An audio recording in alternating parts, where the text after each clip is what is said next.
Зарын дагуу ажилд орохоор нэг хүүхэн өрөөд ирлээ. Хүүхэн үү? Зааруулчих. Та хараад. Сайн байна уу? Сайн байна уу? Би ажилд орох гэсэн. Зарын дагуу явж байгаа гэж. Би ажилд орох гэсэн юм аа.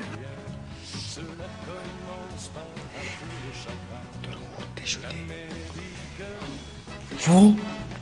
Тийм хар залуугаараа 4 хүүхэдтэй гэж үү? Биш. Би таныг 4 хүүхдийн эцэг шүү дээ гэж сануулж байна шүү дээ. За тасоо. За тэгэхээр ямар мэргэжилтэй өөрөө? Хичээж. За нас. Нас 22. Нэр? Аюуш Цэндэж. Оо ямар сайхан нэртэй. За тэгэхээр Аюуш та тийм ээ 1 минутын дотор хэдэн үсгийн төвчлөөр зогч чадах вэ? Би юу? 300.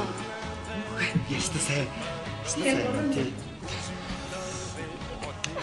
За уучлаарай Аюуш. Өнөөдөр таныг бид нар ажил авч чадахгүй. Яагаад?